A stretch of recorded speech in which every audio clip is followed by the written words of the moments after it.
جی تو ابھی جو 2018 کے الیکشن کے بعد جب آپ نے دھرنا وغیرہ دیا، پھر آپ کی ISI سے بھی ملاقات ہوئی، جس کی پرویز الہی صاحب، چودھری شجاعت صاحب بھی کہتے ہیں کہ انہوں نے اس کا وہ گارنٹرز تھے. تو اس وقت آپ دیکھ رہے تھے ان اداروں کی طرف بحیثیت ایک وہ ادارے جو آپ کی بات کو آگے بڑھا سکتے ہیں یا آپ کو گارنٹی دے سکتے ہیں. اب مختلف ہے. دیکھیے، میری ایک ہمیشہ سے کوشش رہی ہے کہ میں اداروں کو متنازع نہ بناؤں، لیکن بعض دفعہ کچھ چیزیں واضح کرنے کے لیے کچھ کہنا پڑتا ہے. اگر ہم نے اس وقت اداروں سے بات کی ہے تو اس دھاندلی کا ذمہ دار بھی تو ہم اسی کو ٹھہرا رہے تھے نا، کہ انہی کی پشت پناہی سے اور انہی کی منصوبہ بندی سے یہ سارا کچھ ہوا تھا نا جی. تو اگر ہمارے پاس کوئی دوست آئے ہیں، کوئی اکابرین آئے ہیں، تو ہم نے ان کا احترام بھی کیا ہے. اور پھر ایسا بھی نہیں ہے، انہوں نے کمٹمنٹس کی اور اس سے پیچھے ہٹے ہیں وہ لوگ. تو آپ کو بیسیکلی اس میں نہیں دقت کہ جو آئین سے ہٹ کے، اداروں کا رول تو آئین سے ہٹ کے ہے سیاست میں. جنرل مشرف جب تھے تو اس وقت آپ لوگ 2002 میں آپ نے وہ اکرم درانی صاحب چیف منسٹر تھے، اس وقت جماعت اسلامی کی آپ کی کوئی ڈفرینس بھی ہو گیا. پھر جنرل مشرف نے وردی جب پہنی، LFO تھا، آپ نے سائن کیا.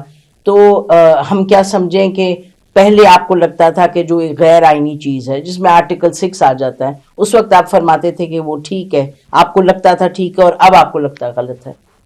وہ تو اس وقت موضوع بحث نہیں ہے. نہیں، میں آپ سے پوچھ رہی ہوں کیونکہ آپ کی ایک اتنی دور اندیشی ہے، آپ کی سیاست ہے، آپ کے لوگ آپ کی طرف دیکھ رہے ہیں کیونکہ آپ نے پوزیشن اس وقت لی ہے، تو سمجھنے کی کوشش. آرٹیکل 6 تو اپنی جگہ پر ٹھیک ہے یا نہیں ہے اپنی جگہ پر، لیکن اگر اس ملک میں اس آرٹیکل کے ہوتے ہوئے جنرل ضیاء الحق کا ماشاء اللہ بھی لگا، پھر مشرف صاحب کا ماشاء اللہ بھی لگا، اسمبلی کے ایسی تیسی پھیر دی انہوں نے، اور نامزد اسمبلی، یعنی کبھی دنیا میں آپ نے نام نہیں سنا ہوگا کہ اسمبلی بھی نامزد ہوتی ہے اور اس کو شورا کا نام دیا گیا.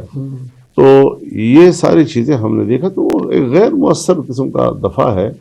اور اس طرح آئین کو مکمل طور پر ختم کرنا یا جزوی طور پر ختم کرنا، اور اگر جس نے یہ جرم کیا تو جو لوگ ختم کرتے ہیں وہ اتنے طاقتور ہیں کہ اس آرٹیکل 6 کی کوئی اہمیت ہی نہیں رہتی. اور ابھی آپ نے دیکھا پچھلی حکومت میں جب ایک جج صاحب نے مشرف کے خلاف فیصلہ دیا تو آپ نے دیکھا اس پورے عدالت کو اڑا دیا انہوں نے، اور پھر سپریم کورٹ نے کہا کہ اس کو اپ ہولڈ کرتے. تو مولانا صاحب اس وقت جو صورتحال ہے اس میں آپ کیا دیکھ رہے ہیں؟ یعنی کہ اداروں کے رول کے حوالے سے آپ نے جیسے فرمایا کہ جنرل فیض کا آپ نے ذکر کیا، حالانکہ اس وقت تو وہ پشاور میں کورٹ کمانڈر. میں اسے وضاحت کر دوں، یہ بات اچھا ہے کہ آپ نے سوال کر لیا. یقیناً میں نے فیض صاحب کا نام لیا ہے اور اس میں وہ نہیں تھے، ان کے بعد والے تھے. جی ٹھیک ہے، بالکل ٹھیک ہے. اچھا، تو جب وہ ووٹ آف نو کانفیڈنس میں آپ نے فرمایا کہ آپ کو لگا کہ دوست کہیں گے کہ آپ عمران خان کو پروٹیکٹ کریں، لیکن پھر آپ کی حکومت میں آپ حصہ تھے، PDM میں آپ کی ڈپٹی اسپیکرشپ تھی اور پھر 2 منسٹریز تھیں. تو اگر وہ آپ کو اصولاً لگ رہا تھا کہ وہ مناسب اور غلط چیز ہے تو دوستی کی خاطر آپ نے کر دیا سپورٹ، لیکن پھر گورنمنٹ.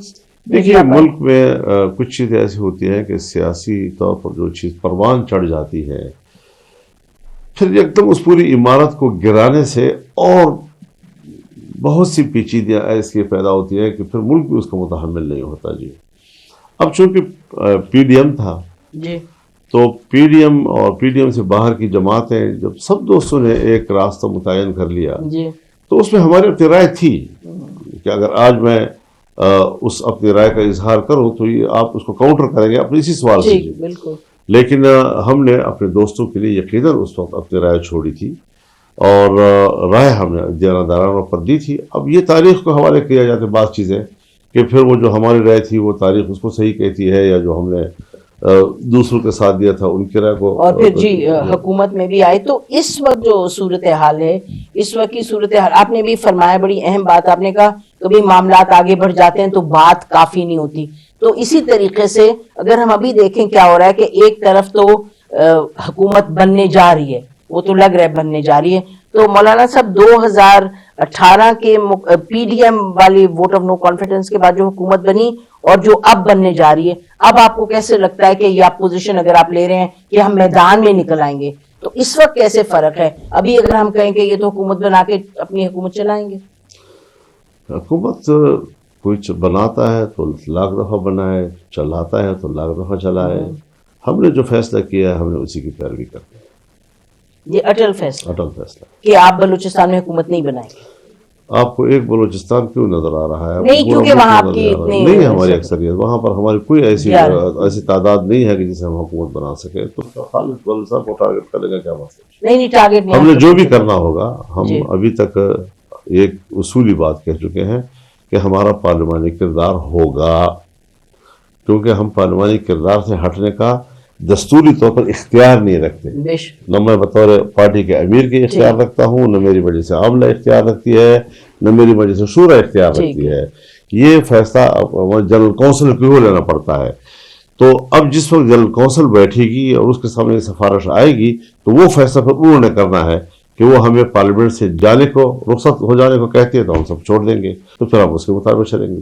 مولانا صاحب اگر جو آپ نے فرمایا کہ اور حکومتوں کو یہ نہیں لگا کہ اس میں دھاندلی زیادہ ہوئی ہے, لیکن پی ٹی آئی تو سب سے آگے کہہ رہی کہ دھاندلی ہوئی ہے, اور پی ٹی آئی کے لوگ آپ کو آ کے ملے بھی ہیں, تو ان کے حوالے سے آپ کچھ فرمائیں گے کہ آپ کس طریقے سے دیکھتے ہو اس سفر میں جو آپ کا ہے, کس طرح آپ کا ساتھ ہو سکتا ہے؟ میرا خیال ہے اس میں آپ لوگ پہلے قدم کو آخری قدم ہی کہتے ہیں. یہ ہمارے ملک کا ایک ٹرینڈ چل رہا ہے. میں تو آپ سے پوچھ رہی ہوں. اور ہمارے صحافی حضرات بھی جب سوال کرتے ہیں تو جس چیز کا ابھی ہم اس کو ابتدا بھی نہیں کہہ سکتے مکمل, اس کا فوراً سوال جو ہے اس کی انتہا و انجام پہ ہوتا ہے. سر میں نے تو پوچھا کہ میں نے تو آپ سے پوچھا ہی ہے کہ آگے کیا آپ ملے. میں ذرا عرض کروں, آپ کو پوری طرح علم ہے کہ جمعیت علماء اسلام اور پاکستان تحریک انصاف کے درمیان کتنے فاصلے ہیں, اور ان کے بارے میں ہماری سوچ کیا ہے, ہمارا نظریہ کیا ہے, اس پر ہمارے اعتراضات کیا ہیں, اپنی جگہ پر قائم ہے.